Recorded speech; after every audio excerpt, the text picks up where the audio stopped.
Blackout. Jude Latrell Bradley. Luna Gilmore tumbled from tangled sheets into groggy morning. In the dim bedroom, she twisted the switch on the lamp. No light. Maybe a bad bulb. In dawn's weak winter light, she could barely see the dried purple blossoms in an old iodine bottle on the nightstand. Maybe the blizzard knocked out the grid again. Bone-chilling air in the stone cottage took her breath away. Hunching over, she scooped up the well-worn thin Lizzie hoodie from the floor. Standing, she pulled it over her head, yanked up the hood, then shuffled barefoot across frigid floorboards to the loo. Bradley? Blackout? 2. Luna couldn't be sure she'd actually left her bed, couldn't be sure she wasn't still in the grip of jumbled nightmares. Bladder emptied, she shambled in the dark toward the cluttered kitchen, picking at stubborn sleep grit lodged in the corners of her puffy eyes. Luna absently massaged her thin, almost transparent eyelids, working diligently without success, to clear away the milky veils clouding her vision. She continued to slog through the morning, unable to rally herself to full consciousness, even after guzzling 2 cups of cold, bitter tea. Bloody blackout, she thought. Rendered the electric kettle useless. The sun's rays battled without success against the stone walls and smudged windows to illuminate the cottage. For nearly an hour, Luna gawked blankly at the wormy roots of a droopy philodendron in a water-filled jam jar on the windowsill. Mentally rearranging dream fragments of Derry, of the trip to Ty's hometown, she acknowledged an instant headache. She labored to recall the images, tried to reorder them into coherent scenes. She peered fearfully out the window, spying a lone magpie on the utility pole across the road. Gray stones bordering the snowy yard looked like vermin creeping steadily toward her dreary cottage, ill-intentioned animals armed with brittle battle twigs. The bleak scene reminded Luna of her honeymoon with Ty in 1972, their first and only vacation. She considered departing the kitchen for the parlor to rifle through her hope chest for photos of that trip. No. Today she would surrender to sloth, feed the monster. Bradley? Blackout 3. Luna sensed a deep craving rise up from her belly, creep north to her chest, bullying its way into her brain fog. She wanted to smoke a Chesterfield, even though she'd quit the habit a decade ago. She wondered if her sudden nicotine craving would last long enough to justify donning socks, muck boots, scarf, coat, hat, and gloves. Wondered if one cigarette would provide the motivation to dig out the pickup truck, to justify steering over black ice to the Circle K on Monaghan Road. Startled by a muffled scuttle, maybe a mouse in the darkened parlor, the idea of venturing outside vanished like smoke rings. Luna finally mustered the woozy energy to dress. Thick gray socks, itchy black jumper, and Ty's ancient dungarees. She drifted into the parlor and did her best to bypass radio static to tune in the BBC weather, fiddling with the battery-operated portable radio. A fragmented signal rasped response, scratchy snippets of "A Million Miles Away" by Rory Gallagher, U2's Sunday Bloody Sunday, all muffled under a thick belt of static. Despite the interference, she left the radio on so she wouldn't feel so wretchedly alone. She stretched out on the lumpy green couch, covered herself with a tatty throw, and waited for the snow to start again. Bradley? Blackout 4. They were standing on the bridge, suspended over the river foil. Ty tugged playfully on Luna's sleeve, trying to convince her that a shuttered, defunct railway station was worth a look-see. Come on, Lulu. Let's pop over to see what's left of Graving Dock Station. My mam and dad met there. It's long been closed, but I want to see it, breathe in the air of the place where I was just a wee glimmer in my daddy's eye. It won't take more than half an hour, then we can get a gargle. Come on, hon, we may never pass this way again.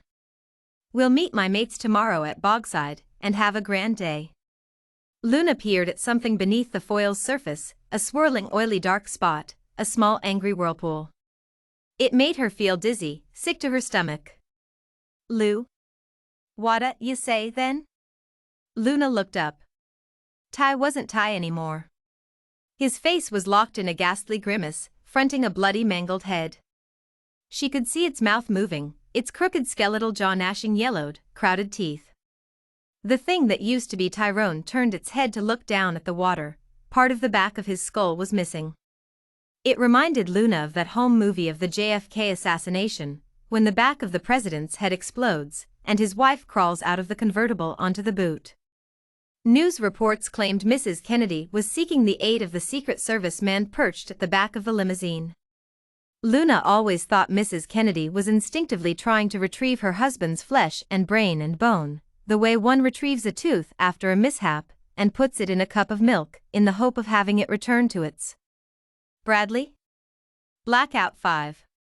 Rightful place, as good as new. The wound exposed Ty's brain. No. Not brain.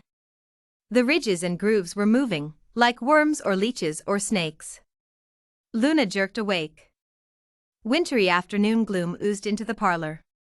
The radio's hissing static broadcasted disapproval. She sat up, rubbed her freezing hands together, tried to reclaim her disoriented wits. She considered making a cup of tea, but the only milk left was powdered, so she let go of the idea.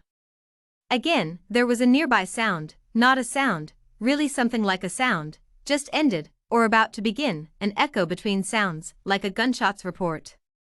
She circled the room, eyes scouring the floor for a mouse. She squinted and traced the outlines of the two windows, making sure they were sealed against determined drafts. There was something just below one of the murky windows. Odd. A house sparrow.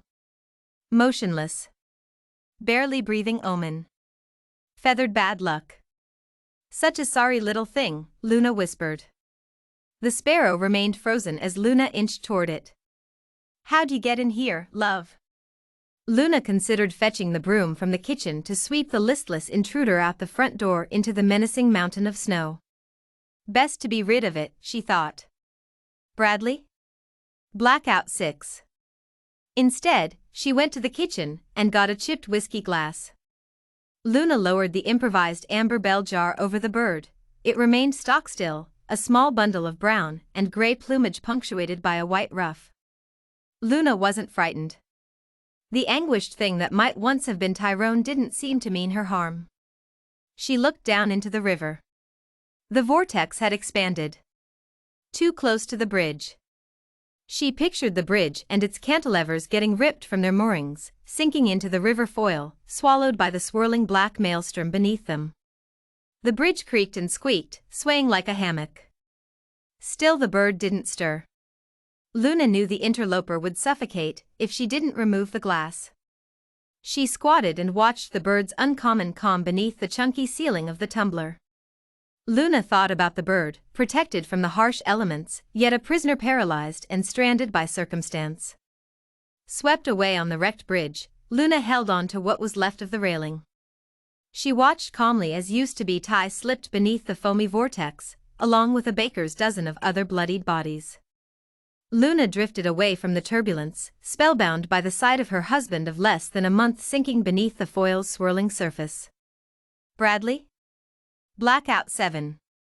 Luna removed the glass, scooping up the grounded bird like a bundle of dust.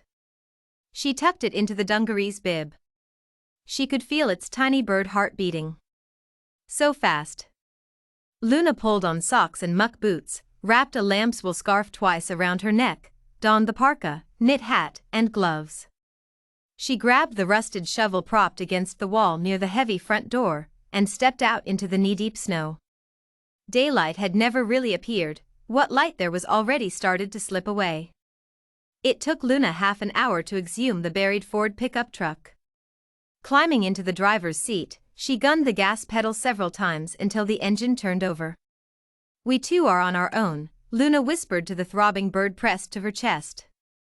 The truck almost smashed into the guardrail as she steered onto the slippery turnoff for New Bliss Road.